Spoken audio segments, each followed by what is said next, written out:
আসসালামু আলাইকুম। মাইক্রোসফট এক্সেলের গত পর্বে আমরা দেখছিলাম ভিউ মেনুর কিছু কার্যক্রম। তো আজকের ভিডিওতে আমরা দেখব জনাব হাসানের আয় ব্যয় হিসাব, যা আমি একটি ভ্রাম্যমাণ নাম ধরে নিয়েছি, ব্যক্তিক নাম। এখান থেকে তার আয় ব্যয়ের হিসাবগুলো মাইক্রোসফট এক্সেল দিয়ে করব এবং ধাপে ধাপে এর খুঁটিনাটি বিষয়গুলো জানব, বা আমরা নিজেরাও এই ধরনের একটি হিসাব কীভাবে প্রস্তুত করব সেই কাজগুলা।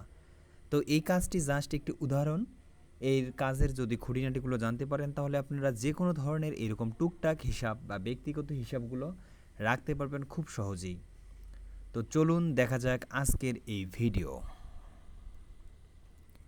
তো ভিডিও শেষে বোনাস পয়েন্ট হলো এই ছকটি হুবহু কিভাবে আপনারা তৈরি করতে পারবেন সেই বিষয়ে গাইডলাইন এবং কিছু পরামর্শ। তো চলুন দেখা যাক কিভাবে কি করলাম সেই কার্যক্রমগুলা। তো এখানে শুরুতেই লেখা আছে জনাব হাসানের আয় ব্যয় হিসাব। শুরুতে আমরা দেখতে পাচ্ছি এখানে ব্যয়ের খাত, টাকার পরিমাণ, আয়ের খাত এবং টাকার পরিমাণ লেখা রয়েছে। তো তার ব্যয়ের খাত এবং আয়ের খাত দুইটি পার্টিশনে আমরা ভাগ করে নিয়েছি। তো আয়ের খাতের মধ্যে রয়েছে বেতন, শিক্ষাদান, ব্যবসা, কৃষি এবং টোটাল। আমরা দেখব তার এই আয়গুলো কিভাবে এখানে সেটেলমেন্ট করা হলো। তো আপনি চাইলে এখানে সব কিছু পরিবর্তন করতে পারবেন। তো দেখুন, আমরা দেখব যে কিভাবে এই হিসাবগুলো করা যায় মাইক্রোসফট এক্সেলে। তো শুরুতেই দেখব আয়ের খাতের হিসাব। তো এটি বেতন 20,000 টাকা, শিক্ষাদান 3,000, ব্যবসা 15,000, কৃষিখাত থেকে 5,000, মোট হচ্ছে 43,000 টাকা। তো পুরো কার্যক্রমটাই আমরা পাশে করে নেব, দেখা যাক এটা কিভাবে করা যায়। তো আমরা এটাকে কপি করে এখানে সাইডে নিয়ে নিলাম এবং হুবহু আর একটা ঘর বানিয়ে নিলাম কাজের সুবিধার জন্য। এখানে লাল টেবিলগুলো আসছিল, আমি এর আগে এখানে সেট আপ করে দিয়েছিলাম যে লাইন কালার ব্ল্যাক দিতে হবে, তাহলে এখানে আবার ব্ল্যাক নেওয়া সম্ভব হবে আর কি। আচ্ছা, সমস্যা নাই, লাল থাক উপস্থিত, আমার কোনো ব্যাপার না, ঠিক আছে, অথবা ব্ল্যাক করে নিলাম। তো টাকার পরিমাণ আমি যদি এখানে লিখি আমার মতো করে, আমি একটি ভ্রাম্যমাণ টাকার পরিমাণ আমি লিখলাম, আনুমানিক দিলাম এখানে 14,000 টাকা, এখানে দিলাম 8,000 টাকা, এখানে দিলাম 5,500 টাকা, এখানে দিলাম কৃষিখাতে 4500 টাকা। তো এই যে সংখ্যাগুলো আমি পাশে লিখলাম, এগুলো চাইলে যদি আমরা মাইক্রোসফট ওয়ার্ডের মতো এইভাবে একটু ফন্ট সাইজ বাড়িয়ে নিতে পারবো। তো এবার দেখব কিভাবে এই সংখ্যাগুলোকে আমরা যোগ করব। তো যোগ করার জন্য আমরা শুরুতেই এই যে ঘরে যোগ করব ওখানে মাউস ক্লিক দিয়ে রাখবো। ক্লিক দিয়ে যদি এই অটো সামে আমরা ক্লিক দেই, অটো সাম, তাহলে সে এই যে পুরো জায়গাটাকে সে মার্ক করে নিয়েছে। নিয়ে এখন যদি ইন্টারে প্রেস করি তাহলে দেখুন অটোমেটিক আমার এখানে যোগটা বসে গিয়েছে। 32,000 টাকা এখানে আমার যোগফল চলে আসছে 32,000। তো এখন যদি আমার মনে হলো যে না, এখানে 14,000 না, এখানে টাকা আছে তার 4755 টাকা, ব্যাস, তাহলে দেখেন এখানে অটোমেটিক যোগের সংখ্যাটা পরিবর্তিত হয়েছে। আবার যদি এখানে 8,000 জায়গায় আমরা লিখে দেই যে 7,444 টাকা বা 74,000, এত দেখুন অটোমেটিক সে যোগগুলোর ফলাফল বাইর করে নিয়েছে। তো আশা করি বুঝতে পারছেন যে কিভাবে এই যোগটি আমরা করলাম। তো আমরা এখন এই সূত্রটাকে একটু অ্যানালাইসিস করব নিজের বোঝার সুবিধার্থে, তাহলে আমরা যে কোনো ধরনের যোগটা করতে পারবো। যেমন শুরুতেই এখানে আমরা ফর্মে সব কিছু লেখার পর যদি অটো সামে ক্লিক দিই তাহলে যোগফলটা সে বাইর করে দিয়েছে, কিন্তু সূত্রের ভিতরে সে অটোমেটিকভাবে কী লিখলো আমরা সেই সূত্রটা একটু অ্যানালাইসিস করব। তা আমরা এখানে ফর্মুলা বারে যে লেখাটা দেখতে পাচ্ছি ইকুয়াল সাম F6 থেকে F9 পর্যন্ত একটি লেখা রয়েছে, দেখুন ইকুয়াল সাম, আবার ক্লিক দিই আমরা, এই ইকুয়াল সাম F6 একটি চিহ্ন দিয়ে F9 পর্যন্ত। তো সামের ফুল মিনিং হচ্ছে সামেশন। তো আমরা আবার কেটে দিই, দিলাম আমরা ইকুয়াল, দিলাম কি SUM সাম, এরপরে দেয়া আছে ফার্স্ট ব্র্যাকেট, এবং এখানে আমরা দেখি যে শুরুতেই যে বলছিলাম যে প্রতিটি ঘরের এক একটি করে নাম রয়েছে। তো যদি এদিক থেকে এই ঘরটার নাম হচ্ছে এফ আর এদিক থেকে হচ্ছে 6, তাহলে কাঙ্ক্ষিত আমাদের এই ঘরটির নাম কি? F6, তাই না? F6। তো আমরা লিখলাম এখানে F6, যদি আমরা প্লাস দিলাম, ম্যানুয়ালি করি, পরে ঘরটার নাম কি? F7, লিখলাম আমরা F7 প্লাস, তারপরে ঘরের নাম হচ্ছে এদিক থেকে F, এদিক থেকে 8, F8 প্লাস, আবার আমরা দিলাম F9 দিয়ে ব্র্যাকেটটাকে ক্লোজ করে দিলাম। ওকে, তাহলে দেখুন তবুও যোগফলটা আমাদের চলে আসছে আমরা ম্যানুয়ালি লেখার পর।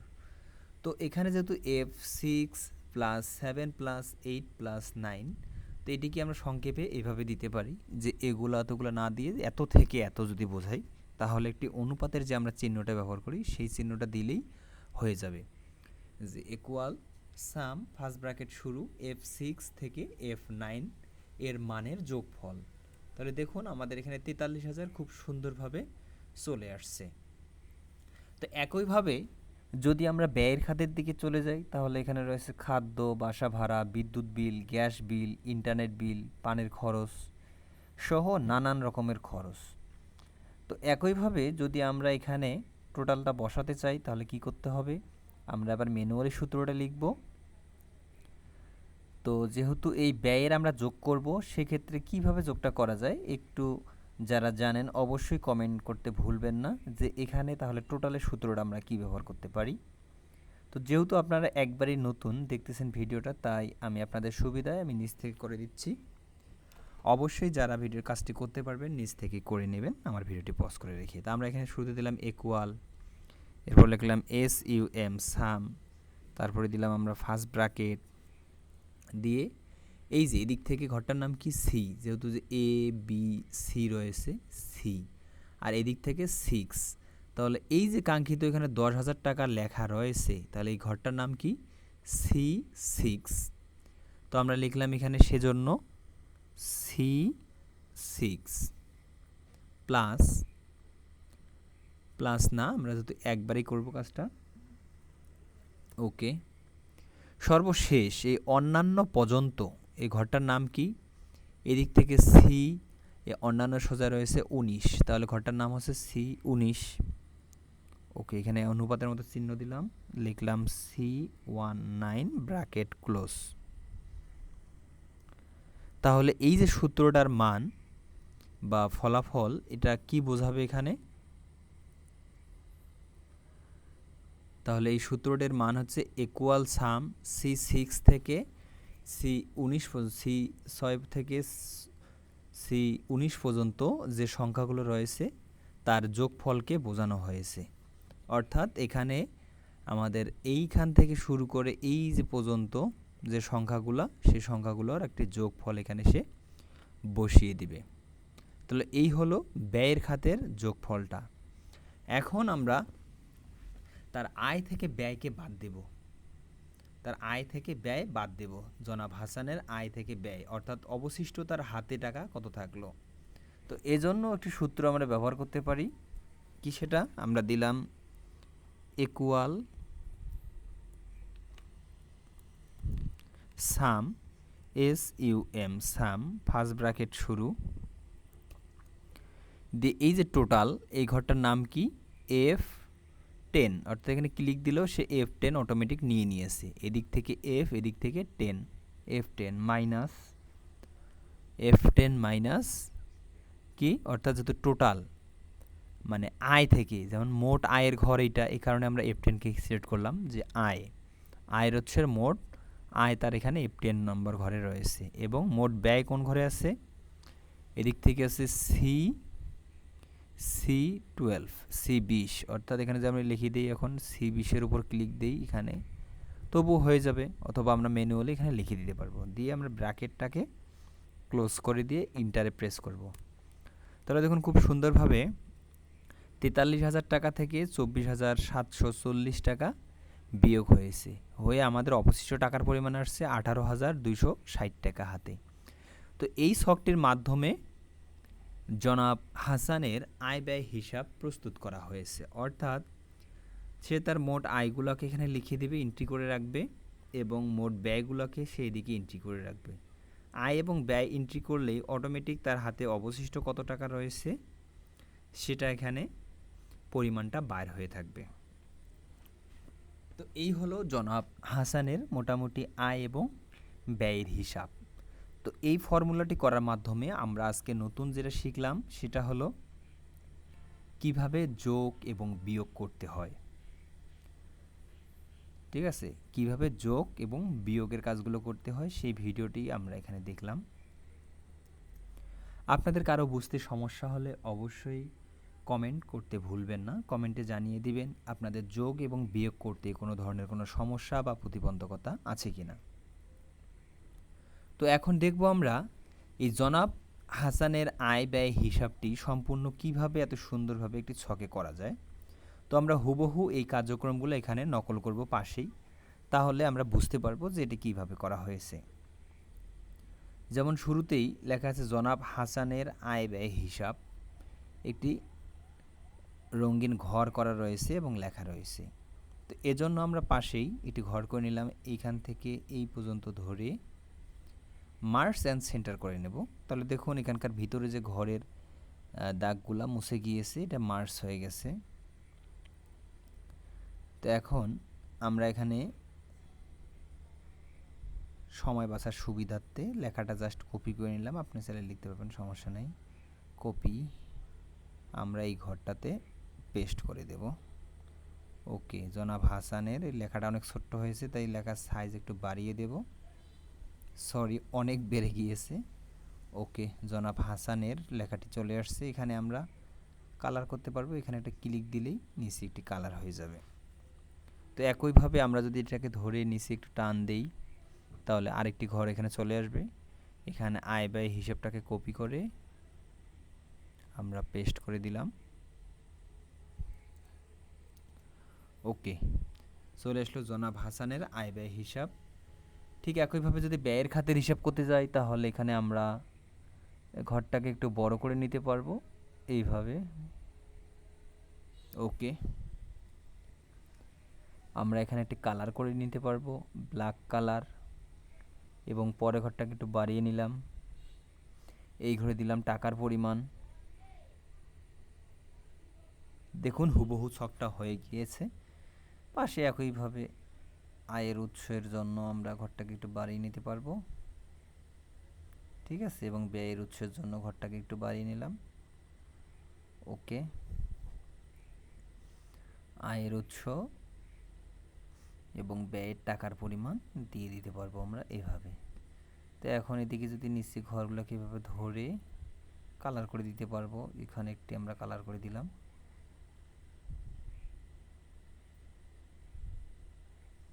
ব্যাচ, এভাবেই মূলত ঘরটা আমরা করতে পারবো। এভাবে কাস্টম করে আপনারা নিজের মতো করতে পারবেন। আশা করি বুঝতে পারছেন যে কিভাবে এই ঘরগুলোকে তৈরি করা যায়।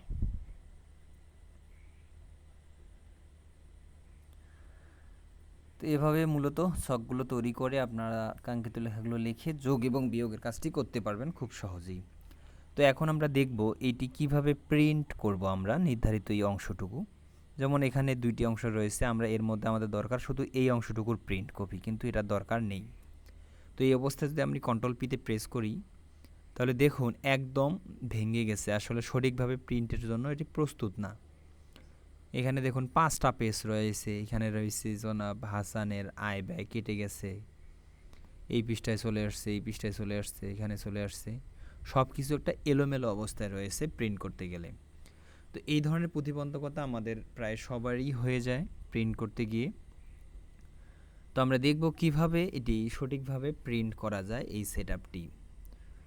তো এজন্যই আমাদের যেতে হবে পেজ লেআউট মেনুতে। অবশ্যই এই কাজটা অনেক ইম্পর্টেন্ট, তাই একটু গুরুত্বের সাথে দেখবেন প্রিন্ট সেটিংয়ের কাজগুলা। তো আমি আবারও দেখাচ্ছি, যদি আমি এই অবস্থায় কাগজটাকে প্রিন্ট করতে যাই তাহলে কোনোভাবেই আমার এখানে পেজটা সঠিকভাবে প্রিন্ট হওয়ার উপযোগী না। তো কিভাবে আমরা এটি প্রিন্ট করব দেখুন। তো একটু ভালোভাবে লক্ষ্য করলে দেখবেন এখানে হালকা কিছু মার্জিন দেখা যাচ্ছে, এই যে হালকা একটি বাড়তি মার্জিন, একটু চোখ রাখলেই বুঝতে পারবেন বা জুম কমালে আপনারা বুঝতে পারবেন। এই যে দেখেন অনেকগুলা ঘর, মূলত 5 পৃষ্ঠা আসার একটা অন্যতম কারণ 1 2 3 4 5 দেখুন এই যে 5টা পৃষ্ঠার মাঝে পড়ে গেছে লেখাগুলা। এই যে ঘরগুলো যে দেওয়া আছে এগুলো মূলত প্রিন্টের এরিয়া, যে কি পরিমাণ এরিয়াতে কোন কোন পেজ প্রিন্ট হবে। আর এই যে এখানে খোপ খোপ ঘরগুলো আপনারা দেখতে পাচ্ছেন এক একটি করে ঘরে, কাজের সুবিধা একটু জুম করছিলাম দেখুন। তো আমরা এখন এই পেজটাকেই প্রিন্ট করব। তো এজন্য শুরুতে আমাদের যাইতে হবে পেজ সাইজে গিয়ে অবশ্যই A4 করে দিতে হবে এবং ওরিয়েন্টেশন বেছে নিতে হবে ল্যান্ডস্কেপ নাকি পোর্টাল, মানে লম্বভাবে প্রিন্ট করব নাকি খারাপভাবে প্রিন্ট করব, এটাকে আমাদের বাছাই করে নিতে হবে। তো আমি দিলাম এইভাবেই, লম্বাভাবেই, সমস্যা নেই। তো পাশে একটি রয়েছে প্রিন্ট এরিয়া, একটি আইকন প্রিন্ট এরিয়া। তো প্রিন্ট এরিয়া সিলেক্ট করার জন্য আমরা প্রথমে এটা মার্ক করে নেব এই অংশটুকু, যে অংশটুকু আমরা প্রিন্ট করতে চাই। প্রিন্ট এরিয়া সিলেক্ট করে নিয়ে আমরা এখানে এটাকে সেট করে দেব, সেট প্রিন্ট এরিয়া। ওকে, সেট প্রিন্ট এরিয়া দেওয়ার পর আরেকটি হালকা মার্জিন চতুর্দিকে আমাদের দাগ হয়ে গেছে। যদি এখন আমি প্রিন্ট করি এটাকে, দেখুন এখন অলরেডি 2টা পৃষ্ঠা রয়েছে। প্রিন্ট এরিয়ার যে আমি এরিয়াটুকু সিলেক্ট করে দিয়েছি, শুধু ওই এরিয়ার অংশটুকুই সে প্রিন্টের উপযোগী হয়ে গেছে। এর বাইরে আমার যত কিছু থাক না কেন এটা আর কাজ করবে না, শুধুমাত্র এই এরিয়াতেই সে প্রিন্ট করতে প্রস্তুত আছে। এখানে আরেকটি সমস্যা হলো এটি 2 পেজে চলে আসছে দেখুন। তো এটি কিভাবে আমরা ঠিক করব? এজন্য আবারও আমাদের সেই সিলেক্টকৃত অংশটিকে মার্ক করে নিতে হবে এবং আমাদের চলে যেতে হবে হোয়াইট এবং হাইট এই অপশনের কাছে। তো হোয়াইট এখানে রয়েছে অটোমেটিক, তো এখানে যদি আমরা 1 পেজ দিয়ে দিই এবং হাইট যদি আমরা 1 পেজ দিয়ে দিই, সে দৈর্ঘ্য এবং প্রস্থের যে জায়গাটুকু রয়েছে পুরা প্রিন্ট এরিয়া যে আমরা মার্ক করে দিয়েছি পুরো জায়গাটা হোয়াইট অ্যাঙ্গেলে সে 1 পেজ নেবে এবং হাইটে সে 1 পেজ নিয়ে নেবে। এখন যদি আমরা প্রিন্টে প্লেস দেই, দেখুন খুব সহজভাবে সুন্দরভাবে জনাব হাসানের আয় ব্যয় হিসাবটি একটি পেজেই চলে আসছে, কোনো প্রকার ঝামেলা ছাড়াই খুব সুন্দরভাবে এখানে চলে আসছে। তো এভাবেই মূলত প্রিন্ট এরিয়াকে সেট করা যায়। তো এটি অনেক ইম্পর্টেন্ট একটি ধাপ, অনেকেরই এটা সমস্যা হয়ে যায় প্রিন্ট করতে গিয়ে বাস্তবে, যে কাজ শেষে যদি আমরা প্রিন্ট করতে না পারি তাহলে সেই কাজের কোনো মূল্যায়ন আর থাকে না আসলে। কারণ ফাইনালি যদি সব কিছু করার পর আপনারা প্রিন্ট করতে না পারেন এটা অনেক সমস্যা দেখা দেয়। তো পেজ লেআউটে এই ধরনের আরও অনেক প্রতিবন্ধকতা রয়েছে। আমরা ধাপে ধাপে যে কাজগুলো প্র্যাকটিস করব, পরবর্তী ধাপে এই ধরনের আরও বড় শিট নিয়ে যখন আমরা কাজ করব তখন সেক্ষেত্রে পেজ লেআউটের আমাদের বাকি সমস্যাগুলো আমরা সমাধান করতে পারবো। যেহেতু এখানে একদম একটি সহজ হিসাব, তাই এখানে পেজ লেআউটের হিসাবটা খুব সহজই। এখন প্রশ্ন থাকলো যে আমরা এই জায়গাটুকুকে যদি প্রিন্ট করতে চাই কি করতে পারি, এই প্রশ্নটা সবার কাছে রইল যে আমার দরকার এই এরিয়াটুকু আমরা অন্য একটি পেজে প্রিন্ট করব। এটি কিভাবে করা যায় অবশ্যই আমি মাইক্রোসফট এক্সেলের এই ফাইলটি ডিসক্রিপশন বক্সে লিঙ্ক দিয়ে দেবো, আপনারা ডাউনলোড করে অবশ্যই প্র্যাকটিস করবেন এবং নিজেরাই প্র্যাকটিস করলেই কাজের খুঁটিনাটি বিষয়গুলো জানতে পারবেন। আমি আবারও বলতেছি আমার এই ভিডিও টিউটোরিয়াল একবারে যারা নতুন তাদের জন্য, যদি আমার কথায় কোনো প্রকার ভুল হয়ে থাকে অবশ্যই ক্ষমার দৃষ্টিতে দেখবেন। শুভকামনা সবার জন্য, ভালো থাকবেন সবাই। আসসালামু আলাইকুম।